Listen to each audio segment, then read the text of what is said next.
And I have one piece of advice for you. Get to know me! Girl, it's the truth.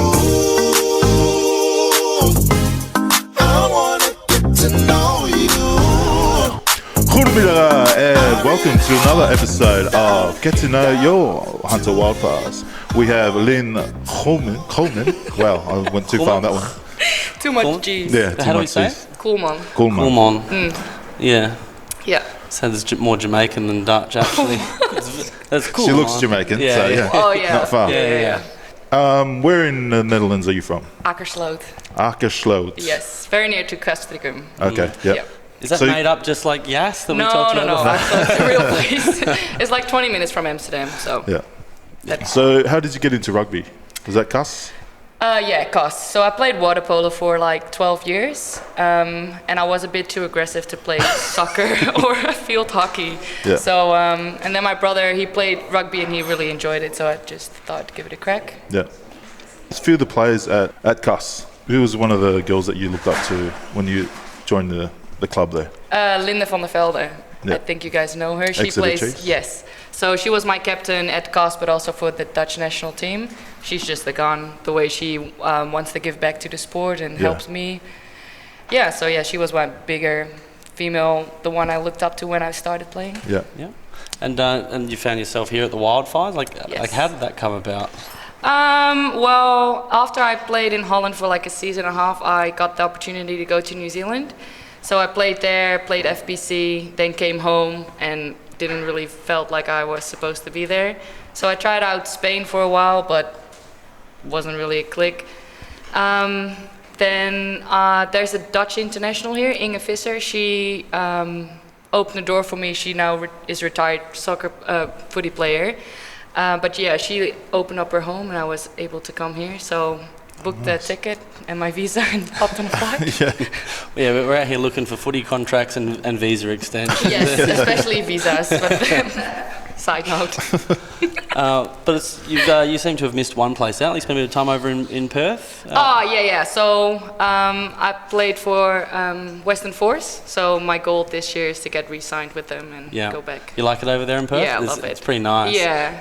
To be honest, like walking around Newcastle today, like this is almost as nice as Perth, beaches and the weather. Temperature in Perth are just a little bit better, if you ask me. And you've been here for a while. What's the best thing to do here in Newcastle, other than go to Sydney? It's a joke now. I lived in Sydney for a while. I'm not the biggest fan, but no. The beaches are pretty good here, and footy in general. That's the reason why I came to Australia. So. Yeah. And why you? Do you have any more aspirations? Have you played for the Dutch national team? Yeah, I have. Yeah. Do you want to do that again? Because I know the setup's a bit iffy at the moment. Well, people often complain that there's no money here, but if you compare it to back home, it's absolutely nothing. Yeah. So, if the opportunity arises, yes, but I will not book a flight back home just to play for the national team. Yeah. Yeah, I don't think the Netherlands are coming out here for a test match anytime soon. Don't think so. No. So my aspiration is that I hope that it will be for our generation to get a full-time contract, and just to be able to focus on footy and not have to work full-time and then full-time footy and try to study. So I hope I get full-time footy and then actually do my studies instead of kicking them to the side. I feel like I'm in the same boat. I'm looking at ways of getting out of working full time as well. So let me know when you find it. Yeah. I'll come join. I feel you on that one. Yeah, but we'll go back to your time in New Zealand at the FPC. Yeah. What's the notable differences between rugby culture there and here in Australia?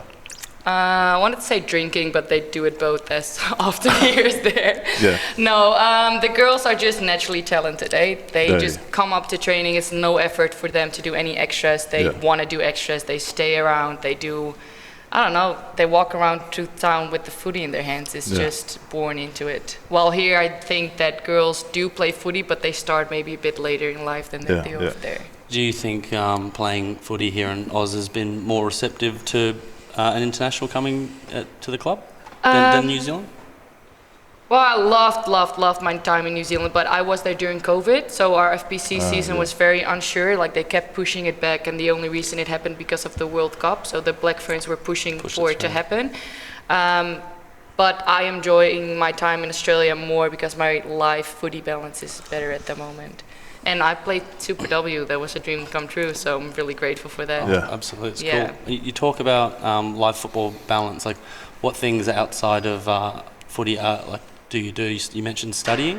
Yeah, I am. Well, I'm trying to study law, but doing that during Super W season was really hard because we had so many trainings, and like I would wake up really early to go to the gym, then have a full-time job, and then have field training at night, and then Exhausting. yeah. So it was a bit. And then in the night you're free, you try to Yeah. practice the plays and the new calls you get. And in your sixth language too, probably. Yeah, no, law I just do in Dutch. So yeah, online from back home, but it's So- a struggle. So outside of rugby, outside of studying, what do you enjoy? What do you do? I love going to the beach. That's why I love being in Newcastle. When I lived in Sydney, the beach was there, but it's not as accessible as here. And same as Perth, like the beaches are great. So, yeah, and just catching up with friends, just watching footy. Like I love watching the men's play or other girls playing, and try to help them out. I do a lot of coaching. I love yeah. to do that. Hopefully, getting more girls into the game. Yeah. Yeah. And we've got the Hunter Wildfires Ladies Day. It's a big event tomorrow, which is really exciting. So it's very woman-centric, lady-centric. Yeah. Who are some of the more influential people that you've come across in your women's team or the ladies around the club? Here at the Wildfires. Well, you guys just spoke to Suze. Suze is one of the big ones, and Emma Bradford. She has been in around the club. She just played, I think, she's going to play her 34th game tomorrow because, yeah, she played 30 games, and that's pretty exciting since our seasons aren't that long. Yep. So it was a big achievement for her, but she is one of the girls I really look up to. She works hard, she's always there training, always positive. So, yeah. And to finish off, want to shout out, I know there's a lot of talented females that have come from the Netherlands, and probably a lot of them have stopped playing just because the setup is very not that difficult over great. there. Who's the most talented player you've played with, other than Lynn? Willemijn ter Aves. She's my best friend. Honestly, I'm always happy when she plays on my team because she scares me. She plays fullback mainly. She now plays for third grade men. So she plays with the men. Okay. She's one of the only ones in Holland who does that, and they are scared of her, as they should be. But yeah, she's a gun. But the only reason she's not playing is because she lives near the German border at home, and so everything's based in Amsterdam. It's just too far, no money involved, so kind of had to give that up. Yeah. So hopefully the Dutch rugby board are listening and Yes, tune fix it in. up. Yeah. Otherwise, send we'll bring them them a all link. there. Anyways, thanks for joining us, Yeah, and thanks for good luck having for the me. rest of the season. Thank you. Thank you so much. I wanna